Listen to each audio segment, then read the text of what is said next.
ఒక మల్లో రంగడు జగ్గు అనే ఇద్దరు మొండి వాళ్ళు ఉండేవారు. రంగడు ఒక రైతు, బలవంతుడు, గర్వం ఎక్కువ.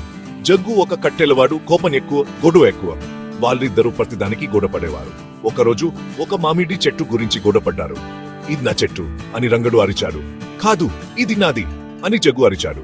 వాళ్ళ గొడవ మరింత పెరిగిపోయింది. చరివాండ్రు వాళ్ళ గొడవలకు విసిగిపోయారు. అప్పుకోండి ఇద్దరు అని అన్నారు. కాని రంగడు, జగ్గు వినలేదు. వాళ్ళు గొడవ పడడంలోనే బిజీగా ఉన్నారు.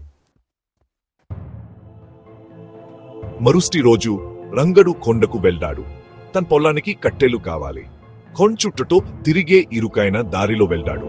ఆ దారి ప్రమాదకరం. ఒక్కడికి నడవడానికి కూడా కష్టంగా ఉంటుంది.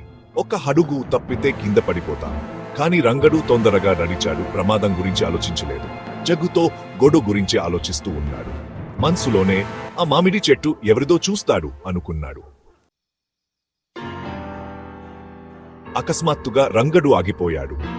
జగ్గు కట్టెలు మోసుకుంటూ తన వైపు వస్తున్నాడు.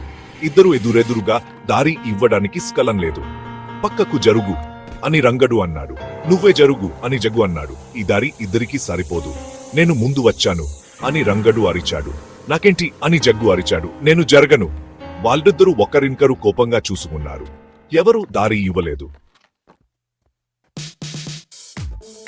వాళ్ళ గొడవ మరింత పెరిగింది. వాళ్ళ గొంతుకలు కొండలో ప్రతిధ్వనించాయి. ఒకరి నోరు తోసుకున్నారు. ఇరుకైన దారిలో వాళ్ళు పడబోతున్నారు. అప్పుడు అనుకోకుండా ఇద్దరు కింద పడిపోయారు. వాళ్ళ కేకలు కొండల్లో మాయమయ్యాయి. వారుడు వాళ్ళని కింద చూశారు. ప్రాణాలు లేకుండా పడి ఉన్నారు. అర్థం లేని గొడవకు విషాదాంతం. వాళ్ళ మరణం అందరికీ గుంపాహం నేర్పింది. కొన్నిసార్లు మన గర్వాన్ని వదులుకోవడం మంచిది. ముఖ్యంగా మొండితనానికి మూల్యం ఎక్కువగా ఉంటే.